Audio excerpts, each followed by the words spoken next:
എൻ്റെ പേര് സീനത്ത്. ഞാൻ നിങ്ങളോട് ഇന്ന് പങ്കുവെക്കാൻ പോകുന്നത് എൻ്റെ ലൈഫിൽ നടന്ന അപ്രത്യക്ഷമായ ഒരു വിശേഷമാണ്. കേൾക്കാൻ ആഗ്രഹമുള്ളവർ മുഴുവനായും കേൾക്കാൻ ശ്രമിക്കുക. എന്നെക്കുറിച്ച് പറയുകയാണെങ്കിൽ ഞാൻ 2 കുട്ടികളുടെ ഉമ്മയാണ്. 5ാം ക്ലാസ്സിൽ പഠിക്കുന്ന ഒരു മോനും 3ൽ പഠിക്കുന്ന ഒരു മകളുമാണ് എനിക്കുള്ളത്. ഭർത്താവിൻ്റെ പേര് അലി എന്നാണ്. മൂപ്പരിവിടെ നാട്ടിൽ പല ബിസിനസ്സുമായി നടക്കുന്നു. കൂടുതലും വണ്ടി കച്ചവടവും സ്ഥല കച്ചവടവുമാണ് മെയിൻ. കല്യാണം കഴിഞ്ഞ് 2 കുട്ടികളാവുന്നവരെ എല്ലാത്തിനും ആൾ നല്ല ഉഷാറായിരുന്നു. എന്നാൽ പിന്നീടുള്ള നാളുകളിൽ ആളൊരു മഹാമടിയനായി മാറിക്കഴിഞ്ഞു. ഒന്ന് കൂടണമെങ്കിൽ തന്നെ ഞാൻ നിർബന്ധിക്കണം. എപ്പോൾ നോക്കിയാലും ഫോൺ വിളിയും കറക്കവും തന്നെ. എനിക്കാണെങ്കിൽ തണുപ്പടിച്ച അപ്പോൾ തുടങ്ങും തരിച്ചു കയറാൻ. പിന്നെ അതങ്ങ് അടക്കണമെങ്കിൽ എന്തെങ്കിലും ചെയ്താലേ പറ്റൂ. മൂപ്പരാണെങ്കിൽ മഴ വരാൻ കാത്തിരിക്കുകയാ മൂടിപ്പൊതിച്ച് കിടന്നുറങ്ങാൻ. ഞാൻ ഇപ്പോൾ താമസിക്കുന്നത് ഭർത്താവിൻ്റെ വീട്ടിലാണ്. ഇവിടെ ഉള്ളത് മൂപ്പരുടെ ഉപ്പയും ഉമ്മയും മാത്രം. 1 വർഷം മുമ്പ് വരെ മൂപ്പരുടെ ജ്യേഷ്ഠനും ഭാര്യയും കുട്ടികളും ഉണ്ടായിരുന്നു.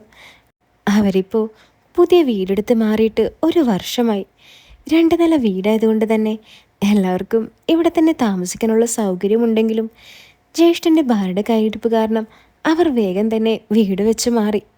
ഇപ്പോൾ തന്നെ വീട് മാറിപ്പോണ്ടെന്ന് ഉമ്മയും ഉപ്പയും കുറേ അവരോട് പറഞ്ഞു നോക്കി.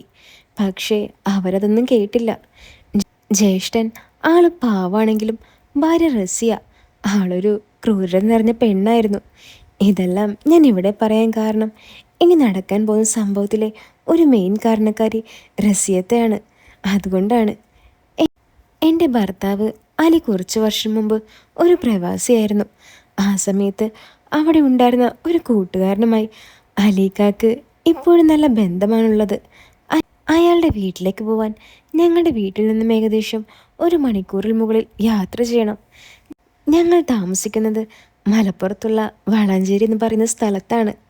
അയാളിപ്പോഴും പ്രവാസി തന്നെയാണ്.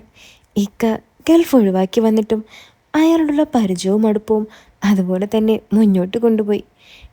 ഇടയ്ക്കൊക്കെ അയാളുടെ വീട്ടിലുണ്ടായ മാങ്ങ, ചക്ക, പഴം ഇങ്ങനെയുള്ള സാധനങ്ങൾ ഓരോന്നായി വീട്ടിൽ കൊണ്ടുവരാറുണ്ട്.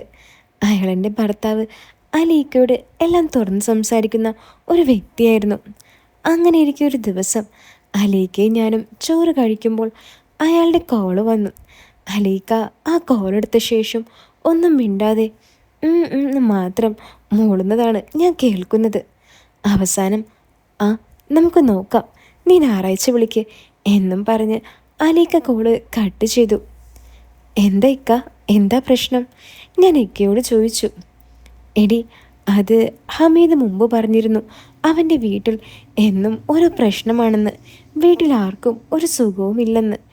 ഇപ്പോൾ അവൻ ഏതോ അടുത്തുള്ള ജോത്സ്യനെ കണ്ടു എന്നും ആ ജോത്സ്യൻ പറഞ്ഞത്രേ വീട്ടിലുള്ള എല്ലാവരുടെയും വയറ്റിൽ മരുന്നുണ്ടെന്ന്. മരുന്നോ? എന്ത് മരുന്ന്? ഞാൻ ചോദിച്ചു. എടി, അത് പിന്നെ ഈ കൈവശം എന്നൊക്കെ പറയില്ലേ, അത് കൊടുത്താൽ എന്താ പ്രശ്നം?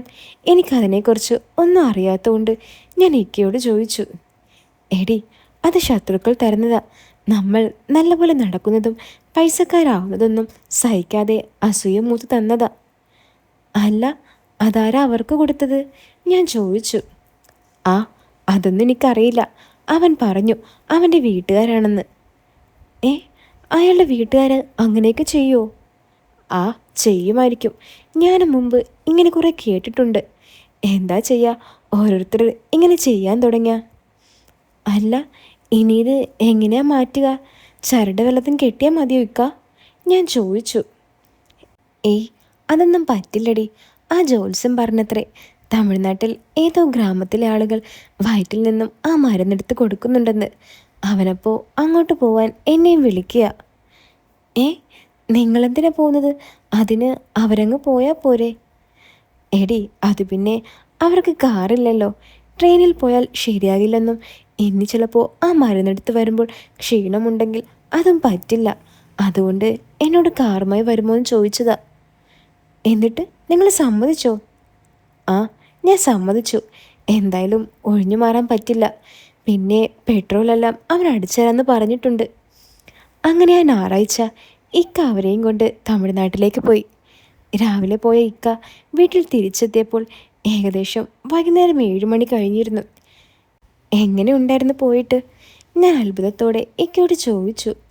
ആ ചോദ്യം കേട്ട ഇക്ക ഒന്നും മിണ്ടാതെ തലയിലും കൈവച്ച് വിഷമത്തോടെ ഇരുന്നു. എന്താ ഇക്ക, എന്തു പറ്റി? ആർക്കെങ്കിലും വല്ലതും പറ്റിയോ? നിങ്ങൾക്ക് എന്താ പറ്റിയേ? ഏയ്, അതൊന്നും ഇല്ലടി, എല്ലാം റാഹത്തായി. എല്ലാവരുടെയും എടുത്തു കളഞ്ഞു. ആ, അവർ ആരൊക്കെ ഉണ്ടായിരുന്നു പോകാൻ? ഹമീദും ഭാര്യയും പിന്നെ അവൻ്റെ മക്കളും. ഏ, അപ്പോൾ എല്ലാവർക്കും ഉണ്ടായോ മരുന്ന്? ഞാൻ ചോദിച്ചു. എന്ന് പറഞ്ഞ് ഇക്ക വീണ്ടും വിഷമത്തോടെ ഇരുന്നു.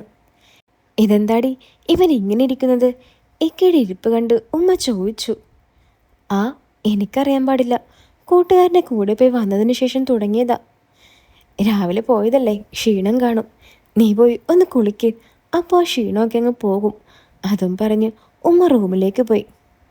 ഡി, നീ ഒന്ന് റൂമിലേക്ക് വന്നേ. അതും പറഞ്ഞ് ഇക്ക റൂമിലേക്ക് നടന്നു. കുട്ടികൾക്കുള്ള ചായയും എടുത്തു കൊടുത്ത് ഞാൻ നേരെ ഇക്കയുടെ അടുത്തേക്ക് റൂമിലേക്ക് പോയി. എന്താ ഇക്ക, എന്താ പ്രശ്നം? നിങ്ങൾ വന്നപ്പോൾ തൊട്ട് ഞാൻ ശ്രദ്ധിക്കുന്നതാ. എന്താ ഉണ്ടായേ? എടി, നീ ഇവിടെ ഇരിക്ക്, ഞാൻ എല്ലാം പറയാം. ഇക്ക അതും പറഞ്ഞ് എന്നെ അവിടെ പിടിച്ചിരുത്തി.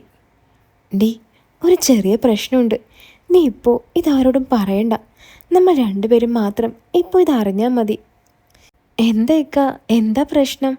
ഇക്ക പറയുന്ന കേട്ട് ഞാൻ പേടിച്ചുകൊണ്ട് ചോദിച്ചു. എടി, അത് അവർ മരുന്നെടുക്കുന്നത് കണ്ടപ്പോൾ ഞാൻ എനിക്കുമുണ്ടോ എന്നറിയാൻ ഒന്ന് നോക്കി. ഏ, അതെങ്ങനെ? അത് ഹമീദ് എന്നോട് പറഞ്ഞു, നീയൊന്ന് ചെയ്ത് നോക്ക്, ചിലപ്പോൾ നിനക്കുമുണ്ടെങ്കിലോ എന്ന്. എന്നിട്ട്? അപ്പോൾ എനിക്കും ഉണ്ടടി. ഏ, നിങ്ങൾക്ക് മരുന്നോ? നീ ഇപ്പോൾ ഇതാരോടും പറയണ്ട. അല്ലിക്ക, നിങ്ങൾക്കിത് ആരാ തന്നത്? എടി, എനിക്ക് മാത്രമല്ല, നിനക്കും ഉണ്ട്. ഏ, എനിക്കോ? ആരതൊക്കെ നിങ്ങളോട് പറഞ്ഞത്? അതൊക്കെ അവർ തന്നെ. എനിക്കുണ്ടോയെന്ന് നോക്കിയപ്പോൾ ഉണ്ടെന്ന് കണ്ടപ്പോൾ അവിടെയുള്ള ഒരു ജ്യോത്സ്യൻ നോക്കി പറഞ്ഞതാ. ആ, ശരിയായിരിക്കും. കുറച്ച് ദിവസമായി ഇവിടെ ഒരു സമാധാനവുമില്ല. എന്നും ഞാൻ ഉമ്മയും വഴക്ക. എല്ലാം ആ റസീത്തയുടെ പണിയാ. ഞാൻ വന്നു കയറി അന്നു മുതൽ അവർക്കെന്നെ കണ്ടൂടാ. എനിക്ക് പണ്ടേ ഒരു സംശയം ഉണ്ടായിരുന്നു. ഞാൻ പറഞ്ഞു. ആ, ഇനി അതൊന്നും പറഞ്ഞിട്ട് കാര്യമില്ലടി. എത്രയും പെട്ടെന്ന് നിന്റെ വയറ്റിൽ നിന്നും അതെടുക്കണം. ഇല്ലെങ്കിൽ നമ്മൾ തമ്മിൽ അടിപിടിച്ച് ചാകും എന്നയാൾ പറഞ്ഞത്. അയ്യോ, എനിക്ക് പേടിയാവുന്നു. ഇനിയിപ്പോൾ എന്താ ചെയ്യിക്ക? നീ പേടിക്കണ്ട.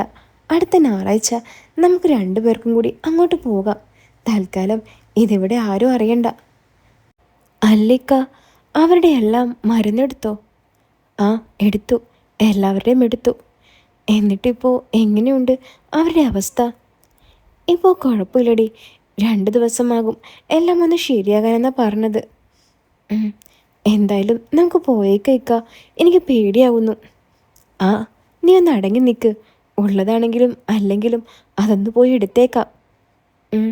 അല്ല, ഉപ്പിയോടും ഉമ്മയോടും എങ്ങോട്ട് പോവെന്നാ പറയാ? ഹമീദിൻ്റെ വീട്ടിൽ പോവാണെന്ന് പറഞ്ഞാൽ മതിയടി. അപ്പോൾ കുട്ടികളോ? അവരോട് എന്ത് പറയും? അവരെ കൊണ്ടുപോകണ്ടേ? ഏയ്, അത് പറ്റില്ല. നമുക്ക് 3 പേർക്കും പോയാൽ മതി. അവരെയൊന്നും കൊണ്ടുപോകണ്ട. ഏ, 3 പേരോ? അതാരാ മൂന്നാമതൊരാൾ? ഹമീദിക്കയാണോ? അല്ലടി, ഹമീദിൻ്റെ മകനാണ്. എനിക്ക് ആ വഴിയൊന്നും അറിയില്ല. അവനറിയാം. നമുക്ക് അവനെയും കൂട്ടി പോകാം. അങ്ങനെ ഞങ്ങളെല്ലാം തീരുമാനിച്ചുറപ്പിച്ചു. ദിവസങ്ങൾ കടന്നുപോയി. ആ ഞായറാഴ്ച വന്നെത്തി. രാവിലെ തന്നെ ഞാനും അലിയിക്കയും ഹമീദിൻ്റെ വീട്ടിൽ പോകണമെന്ന് പറഞ്ഞ് വീട്ടിൽ നിന്നും ഇറങ്ങി. ഹമീദിൻ്റെ മകൻ റിയാസ് അവൻ്റെ ബൈക്കിൽ രാവിലെ തന്നെ വളാഞ്ചേരിയിൽ വന്ന് ഞങ്ങളെയും കാത്ത് നിൽക്കുന്നുണ്ടായിരുന്നു. വളാഞ്ചേരിയിലെത്തി ഞങ്ങളെ കണ്ട് റിയാസ് ഞങ്ങളുടെ അടുത്തേക്ക് വന്ന് വിശേഷങ്ങളെല്ലാം സംസാരിച്ച് ഞങ്ങൾ യാത്ര ആരംഭിച്ചു. മുന്നിലെ സീറ്റിലിരിക്കാൻ ഇക്കയും ഞാനും കുറേ അവനെ നിർബന്ധിച്ചു. വേണ്ട, ഞാൻ പിന്നിലിരുന്നോളാമെന്ന് പറഞ്ഞ് അവൻ തന്നെ ഡോർ തുറന്ന് ബാക്ക് സീറ്റിൽ കയറിയിരുന്നു. അങ്ങനെ ഞങ്ങൾ ഓരോന്ന് സംസാരിച്ച് യാത്ര തുടർന്നു. എന്താ റിയാസെ, മരുന്നെടുത്തിട്ട് വല്ല മാറ്റമുണ്ടോ? ഇക്ക റിയാസിനോട് ചോദിച്ചു. ആ ഇക്ക, ഇപ്പോൾ ചെറിയൊരു സമാധാനമൊക്കെ ഉണ്ട്. ഇപ്പോൾ എങ്ങനെയാ, കല്യാണ കാര്യങ്ങളൊക്കെ വരുന്നുണ്ടോ? ഇക്ക അവനോട് ചോദിച്ചു. ആ ഇക്ക, ഇപ്പോൾ ഒന്ന് രണ്ട് ആലോചനയൊക്കെ വരുന്നുണ്ട്. ആ മരുന്നെടുത്തുകൊണ്ടാണെന്ന് തോന്നുന്നു. ഓ, അങ്ങനെയൊക്കെ ഉണ്ടോ? നിന്റെ കല്യാണം നോക്കുന്നുണ്ടോടാ? റിയാസ് ഇക്കയും സംസാരിക്കുന്നതിനിടയിൽ കയറി ഞാൻ ചോദിച്ചു. പിന്നെ അല്ലാതെ, ഇവൻ കുറേ കാലമായി പെണ്ണ് നോക്കുന്നു, ഒന്നും അങ്ങോട്ട് ശരിയാകുന്നില്ല. ഏ, അതിനിവന് അതിന് മാത്രം പ്രായമായോ? പിന്നെ 28 ഇനിയും വൈകിയ ഇനി പെണ്ണ് കിട്ടില്ല. ഇക്ക പറഞ്ഞത് കേട്ട് ഫ്രണ്ടിലെ ഗ്ലാസ്സിലൂടെ ഞാൻ അവനെ ഒന്ന് നോക്കി. എൻ്റെ നോട്ടം കണ്ട അവൻ ചെറിയൊരു ചമ്മലോടെ തല താഴ്ത്തിയിരുന്നു. അതൊക്കെ ഇനി ശരിയായിക്കോളും, എല്ലാ തടസ്സവും ഇപ്പോൾ മാറിയില്ലേ? അവനെ സമാധാനപ്പെടുത്തി ഞാൻ പറഞ്ഞു. കുറച്ച് യാത്ര തുടർന്നപ്പോൾ ഇക്ക പറഞ്ഞു, നമുക്കൊരു ചായ കുടിച്ചാലോ എന്ന്. ഞാൻ എനിക്ക് വേണ്ട എന്ന് പറഞ്ഞെങ്കിലും ഇനി തമിഴ്നാട് കടന്ന നല്ല ചായയൊന്നും കിട്ടില്ലെന്നും പറഞ്ഞ് ഇക്കൊരു ബേക്കറി കണ്ടപ്പോൾ അവിടെ സൈഡാക്കി ഇറങ്ങി. ചെറിയ പൊടിമഴ പെയ്തിരുന്നത് കൊണ്ട് ഞാൻ കാറിൽ തന്നെ ഇരുന്നു. ബേക്കറി റോഡിൻ്റെ ഓപ്പോസിറ്റ് സൈഡിലായതുകൊണ്ട് ഇക്കയും റിയാസും ആ ബേക്കറിയിലേക്ക് റോഡ് മുറിച്ച് ഓടിപ്പോയി. അവർ രണ്ടുപേരും ബേക്കറിയിൽ കയറി ചായ കുടിക്കുമ്പോൾ ഇക്ക എനിക്ക് വിളിച്ചു. ഡി, നിനക്ക് വേണോ? നല്ല മുരിഞ്ഞ പപ്സും ചൂട് ചായയുമുണ്ട്, നീ ഇങ്ങോട്ട് വാ. ആ, എനിക്കൊന്നും വയ്യ, ഇനി ഈ റോഡും മുറിച്ച് കടന്ന് അങ്ങോട്ട് വരാൻ. നിങ്ങൾ കുടിച്ചോ? ആ, എന്നാ നീ വരണ്ട, ഞാൻ അങ്ങോട്ട് കൊണ്ടുവരാം. അതും പറഞ്ഞ് ഇക്ക കോള് കട്ട് ചെയ്തു. കുറച്ച് സമയം കഴിഞ്ഞപ്പോൾ ഒരു കയ്യിൽ ചായയും മറ്റേ കയ്യിൽ പപ്സുമായി റിയാസ് റോഡും കടന്ന് ഓടി വരുന്നതാണ് ഞാൻ കണ്ടത്. റിയാസ് കാറിൻ്റെ അടുത്തെത്തിയതും മഴ അങ്ങോട്ട് കനത്തു. റിയാസ് വേഗം ആ ചായയും കൊണ്ട് കാറിലേക്ക് കയറിയിരുന്നു. ആ ധൃതി പിടിച്ച കയറ്റത്തിൽ കയ്യിലുള്ള ചായ ഡോറിൽ തട്ടി റിയാസിൻ്റെ കാലിലൂടെ ഒഴുകി. കാല് പൊള്ളിയ റിയാസ് ചായ എൻ്റെ കയ്യിൽ തന്ന് കാലിൽ വീണ ചായ തുടയ്ക്കാൻ തുടങ്ങി. മുന്നിലിരുന്ന് ഇതെല്ലാം കണ്ട് എനിക്ക് എന്തോ പാവം തോന്നി. ഞാൻ പിന്നിലേക്ക് നീങ്ങിയിരുന്ന് അവനത് തുടച്ചു കൊടുത്തു. വേണ്ട ഇത്ത, ഞാൻ തുടച്ചോളാം, ഇത്തയുടെ കൈ ചീത്താക്കണ്ട, അവൻ പറഞ്ഞു. ഏയ്, അതൊന്നും സാരില്ലടാ, കാല് നന്നായി പൊള്ളിയോ? ആ, ചെറുതായിട്ട് പൊള്ളി, പക്ഷേ പാൻറ് ചീത്തയായി. ഇനിയിപ്പോൾ ഇതെങ്ങനെയൊന്ന് ഉണക്കുക? അതൊക്കെ ഉണങ്ങിക്കോളോടാ, മേലേക്കൊന്നും ആയില്ലല്ലോ. ഞാൻ ചായ തുടച്ചുകൊണ്ട് അവനോട് ചോദിച്ചു. ചെറുതായിട്ട് ഒന്ന് പൊള്ളിയെന്ന് തോന്നുന്നു, അവൻ നാണത്തോടെ എന്നെ നോക്കി പറഞ്ഞു. ആ, അത് നല്ലതാ, ഈ തണുപ്പിൽ ഒന്ന് ചൂട് പിടിക്കട്ടെ, ഞാൻ അവനെ കളിയാക്കിക്കൊണ്ട് പറഞ്ഞു. ആ, നിങ്ങൾക്കത് പറയാം, കല്യാണം കഴിയുമ്പോൾ കെട്ടിയോള് ചോദിക്കും ഇതെന്ത് പറ്റിയതാണെന്ന്. അത് നീ ആരെങ്കിലും കടിച്ചതാണെന്ന് പറഞ്ഞാൽ മതിയടാ, ഞാൻ പറഞ്ഞു. ഒന്ന് പോയിത്ത, ഞാനിത് ആർക്കും കൊടുക്കാതെ തേച്ച് മിനുക്കിക്കൊണ്ട് നടക്കുക, വല്ലതും പറ്റിയ എൻ്റെ നെഞ്ചു പൊള്ളും. ഓ, അപ്പോൾ തേച്ച് മിനുക്കലൊക്കെ ഉണ്ടല്ലേ? പുറത്ത് ആഞ്ഞു വീശുന്ന മഴ നോക്കി ഞാൻ അവനോട് പറഞ്ഞു. അവനൊന്നും മിണ്ടാതെ ചിരിച്ചുകൊണ്ട് ചായയും തുടച്ചുകൊണ്ടിരുന്നു. മഴ കാരണം കാറിലേക്ക് വരാൻ കഴിയാതെ ഇക്ക അവിടെ കുടുങ്ങി നിന്നു. ഞാൻ നോക്കുമ്പോൾ ഇക്ക ബേക്കറിയിൽ നിന്നും ആരോടോ ഫോണിൽ സംസാരിക്കുന്നത് ഞാൻ കണ്ടു. എന്തായാലും ഇക്ക അവിടെ നിൽക്കട്ടെ, ഇവനോട് വല്ലതും മിണ്ടിയും പറഞ്ഞിരിക്കാം എന്നും കരുതി ഞാൻ വീണ്ടും അവനോട് ചോദിച്ചു. ഒന്ന് പൊള്ളിയെന്ന് വെച്ച് നീ എന്തിനാ ഇങ്ങനെ പേടിക്കുന്നേ? വല്ല ഓയിൽമെൻറ്റ് വാങ്ങി തേച്ചാൽ പോരെ? ആ, എന്നിട്ട് വേണം അതിലൂടെ കയറിപ്പോയി വേറെ വല്ല അസുഖവും വരാൻ. എനിക്കൊന്നും വയ്യ. ഓ, ചെക്കൻ്റെ ഒരു പേടി, വേറെ വല്ല സ്ഥലത്താണെങ്കിൽ ഇത്ര പേടി ഉണ്ടായില്ലല്ലോ. എന്തായാലും ഭാവിയെപ്പറ്റി നല്ല പേടിയുണ്ടല്ലോ നിനക്ക്, ഞാൻ പറഞ്ഞു. പിന്നെ ഇല്ലാതെ, നിങ്ങൾക്കൊക്കെ എല്ലാം കഴിഞ്ഞതല്ലേ, എനിക്കതുപോലെയാണോ? അവൻ വീണ്ടും ചിരിച്ചുകൊണ്ട് പറഞ്ഞു. അവൻ്റെ സംസാരം കേൾക്കാൻ ഒരു പ്രത്യേക രസമുണ്ടായിരുന്നു. എനിക്കാണെങ്കിൽ ആ തണുപ്പിൽ ചൊറിയാനുള്ള സ്ഥലമൊക്കെ ചൊറിയാൻ തുടങ്ങിയിരുന്നു. അല്ലടാ, ആ മരുന്ന് നിൻ്റെ വയറ്റിലുണ്ടായിട്ട് നിനക്ക് എന്ത് ബുദ്ധിമുട്ടാണ് ഉണ്ടായിരുന്നത്? അത് പിന്നെ വീട്ടിലെന്നും വഴക്കും ബഹളവുമായിരുന്നു. പിന്നെ എൻ്റെ കല്യാണക്കാര്യം, എത്ര പെൺകുട്ടികളെ ഞാൻ പോയി കണ്ടെന്നറിയാമോ? അങ്ങോട്ടും ഇങ്ങോട്ടും എല്ലാം പറ്റും.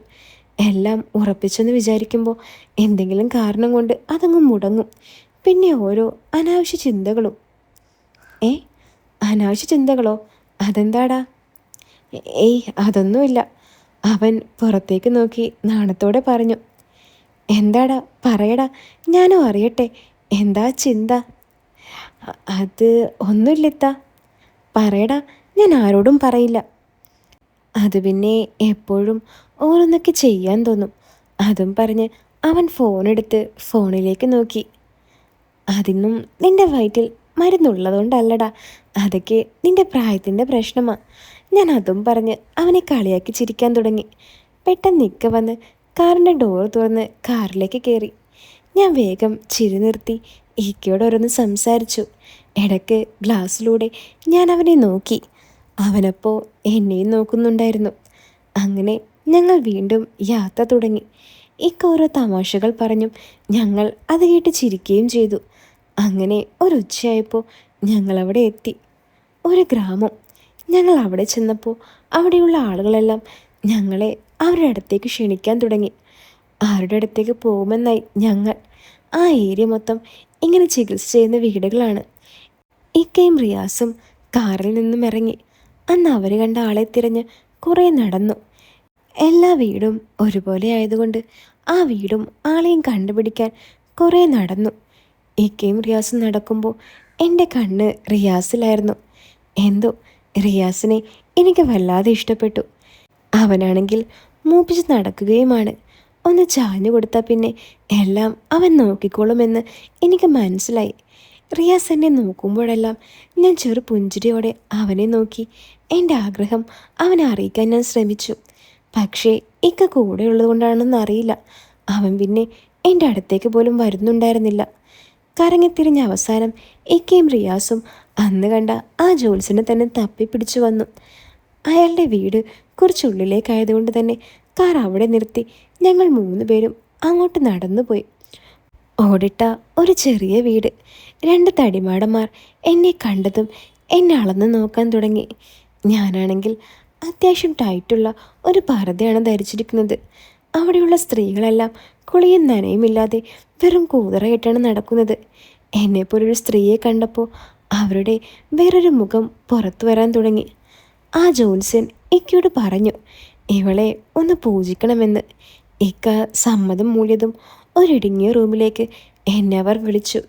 ഞാനും ഇക്കയും പതിയെ ആ റൂമിലേക്ക് കയറാൻ നിന്നപ്പോൾ അതിലൊരാൾ പറഞ്ഞു ഇവൾ മാത്രം വന്നാൽ മതി, ഇക്ക വരണ്ട എന്ന്. അത് കേട്ട് ഇക്ക എന്നെ അവരുടെ കൂടെ പോകാൻ നിർബന്ധിക്കാൻ തുടങ്ങി. ഞാൻ ആ റൂമിലേക്ക് നോക്കുമ്പോൾ ഒരു വെട്ടം പോലും ആ റൂമിലുണ്ടായില്ല.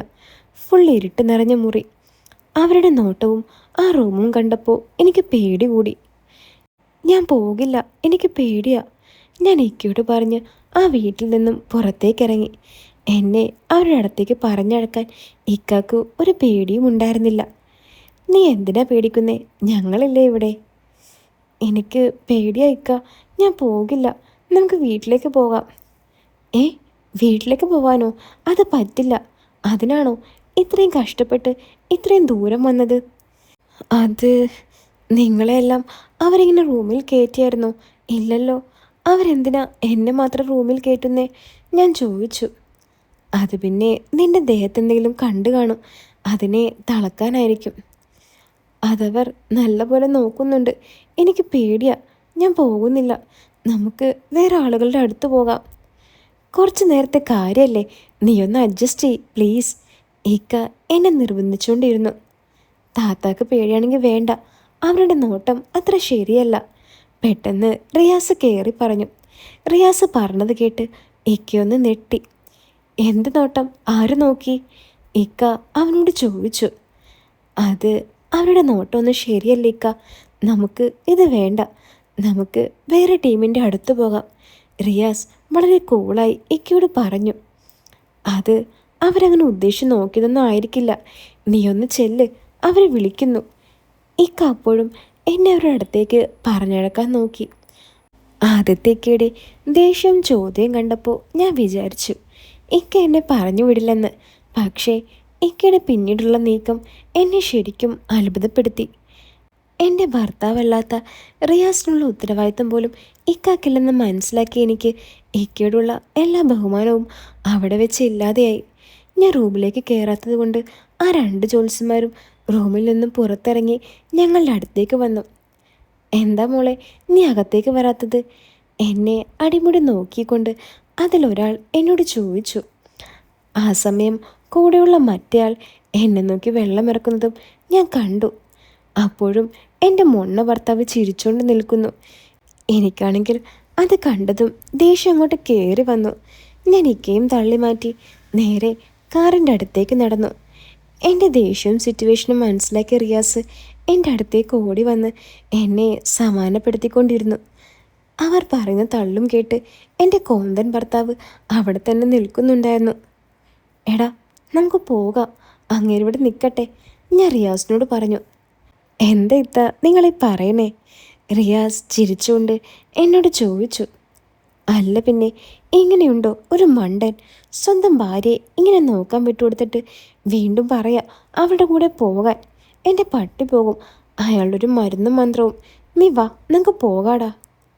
അല്ലിത്ത, ഇവിടെ വരെ വന്നതല്ലേ, നമുക്ക് വേറെ ആരെങ്കിലും കണ്ടാലോ? എനിക്കിനി ആരെയും കാണണ്ട, ഞാൻ പോവാ. നീ വേണമെങ്കിൽ എൻ്റെ കൂടെ പോര്. ഹാ, ഇത്ത ചൂടാവല്ലേ, ഞാൻ പോയി മരുന്നെടുക്കുന്ന സ്ത്രീകൾ വല്ലതും ഉണ്ടോ നോക്കട്ടെ. ആ, അത് നോക്ക്, അങ്ങനെ ഉണ്ടെങ്കിൽ എടുക്കാം, ഇല്ലെങ്കിൽ ഞാനൊന്നുമില്ല ഈ കാട്ടുജാതികളുടെ അടുത്തേക്ക്. റിയാസ് നേരെ ഇക്കയുടെ അടുത്തേക്ക് പോയി ഇക്കയും കൂട്ടി സ്ത്രീകളെ തിരയാൻ തുടങ്ങി. ഇക്കാക്കപ്പോഴും ഞാൻ അവരുടെ കൂടെ പോവാത്തതിനുള്ള ദേഷ്യം എന്നോടുണ്ടായിരുന്നു.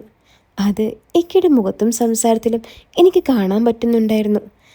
അങ്ങനെ തിരഞ്ഞു പിടിച്ച് അവരൊരു സ്ത്രീയെ കണ്ടെത്തി. കണ്ടാൽ 100 വയസ്സിന് മുകളിൽ പ്രായം തോന്നിക്കുന്ന ഒരു മുത്തശ്ശി.